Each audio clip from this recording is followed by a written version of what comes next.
Assalamualaikum warahmatullahi wabarakatuh. Perkenalkan, nama saya Muhammad Rizky Agung Wiguna. Saya adalah salah satu mahasiswa Universitas Pancasakti Bekasi dengan NIM 2892050103, Prodi Manajemen semester 3 Regular Plus, mata kuliah Intermediate Accounting, dengan dosen pengampu Ibu Natalia Titik Wiyani, SPD MAKAK.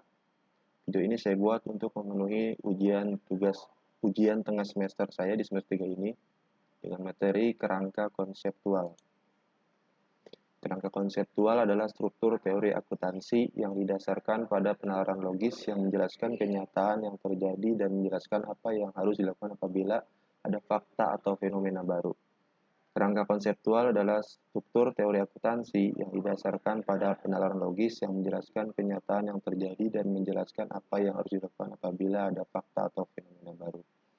Kerangka konseptual akuntansi merupakan pedoman dasar dalam pembuatan laporan keuangan berdasarkan standar akuntansi pemerintah atau SAP. Kerangka tersebut berfungsi untuk mengatasi permasalahan pada bidang akuntansi yang belum sesuai SAP. SAP sendiri di sini digunakan untuk menjadi acuan dalam pembuatan laporan keuangan seperti pemerintah pusat hingga pemerintah daerah. Lalu, mengapa kerangka konseptual akuntansi pemerintah sangat penting?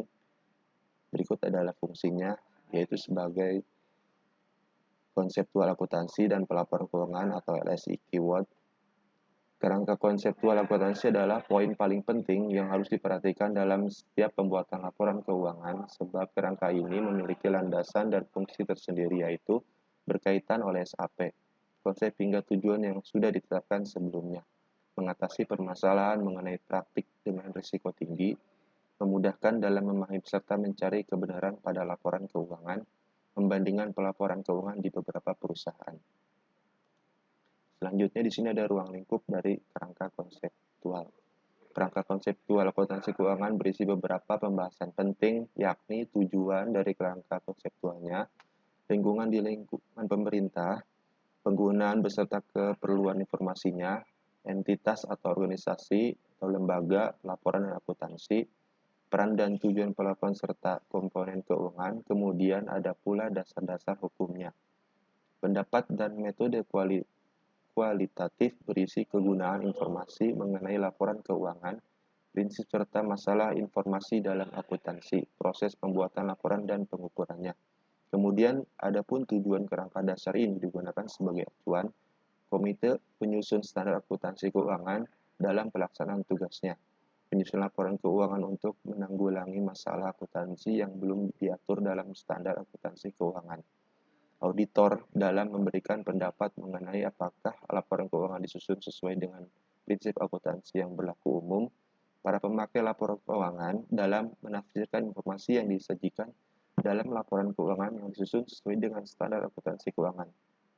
Di sini ada kerangka teori akuntansi ya, yaitu tingkatan pertama yaitu tujuan pokok akuntansi. Yang pertama adalah tingkatan tujuan, kemudian yang kedua konsep dasar pelaporan, di mana ada di sini karakteristik mutu informasi dan elemen laporan keuangan. Dan yang ketiga tingkatannya yaitu pedoman pelaksanaan. Di sini ada asumsi, prinsip, dan kendala. Selanjutnya di sini adalah tingkatan-tingkatan level ya. Kerangka konseptual akuntansi yaitu tingkatan teori tertinggi level 1. Dalam kerangka konseptual menyatakan ruang lingkup dan tujuan pelaporan keuangan pada level pertama, kerangka konseptual menjelaskan tujuan pelaporan keuangan dan menjelaskan dimensi pelaporan keuangan atau financial reporting yang memiliki cakupan yang berbeda dengan laporan keuangan, yaitu financial statement. Dengan tujuan pelaporan keuangan financial reporting ini tidak terbatas pada isi dari laporan keuangan, tetapi juga media pelaporan lainnya. Selanjutnya ada level 2, tingkat selanjutnya mendefinisikan dan mengidentifikasikan karakteristik kualitatif dan informasi keuangan dalam elemen laporan keuangan. SFAC, Statement of Financial Accounting Concept. Nomor 2, menyebutkan bahwa karakteristik kualitatif dimaksudkan untuk memberi kriteria dasar dalam memilih alternatif metode akuntansi dan pelaporan keuangan dan persyaratan pengungkapan. Mencangkup yang pertama adalah relevan. Informasi dikatakan relevan apabila informasi tersebut memiliki manfaat. Relevan merupakan kemampuan dari suatu informasi untuk mempengaruhi kebutuhan atau keputusan manajer atau pemakaian laporan keuangan lainnya sehingga keberadaan informasi tersebut mampu mengubah atau mendukung harapan mereka tentang hasil-hasil atau konsekuensi dari tindakan yang diambil. Selanjutnya, keandalan. Keandalan merupakan kualitas informasi yang menyebabkan pemakaian informasi akuntansi sangat tergantung pada kebenaran informasi yang dihasilkan. Yang ketiga, di sini ada daya banding dan konsistensi, yaitu suatu informasi dikatakan bermanfaat kalau informasi tersebut dapat saling diperbandingkan baik antar periode maupun antar perusahaan. Kemudian pertimbangan atau cost benefit. Pertimbangan cost benefit dipandang sebagai kendala yang dihadapi dalam penyajian informasi keuangan. Informasi akuntansi keuangan akan diupayakan untuk disajikan dalam laporan keuangan selama manfaat yang diperoleh dari penyajian informasi tersebut melebihi biaya yang diperlukan untuk menghasilkannya.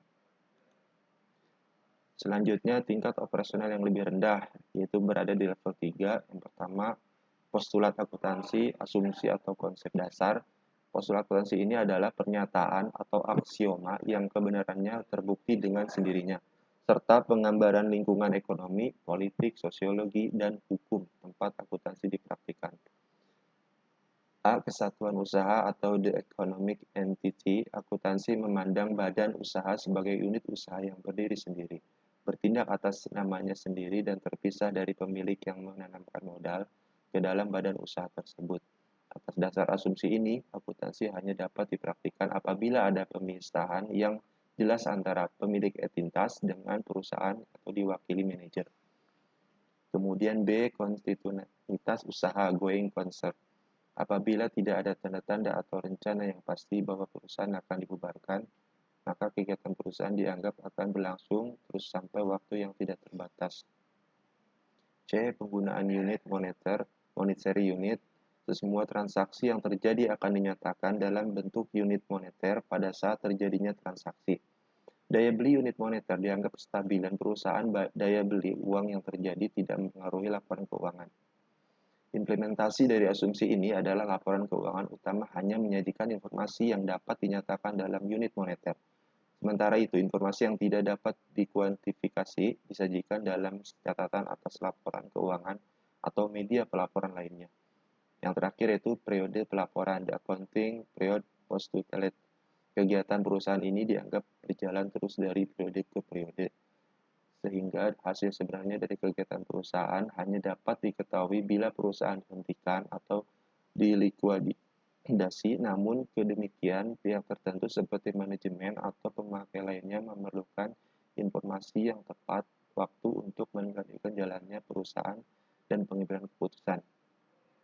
Hanya itu yang bisa saya dapat sampaikan, kurang lebihnya saya mohon maaf. Wassalamualaikum warahmatullahi wabarakatuh.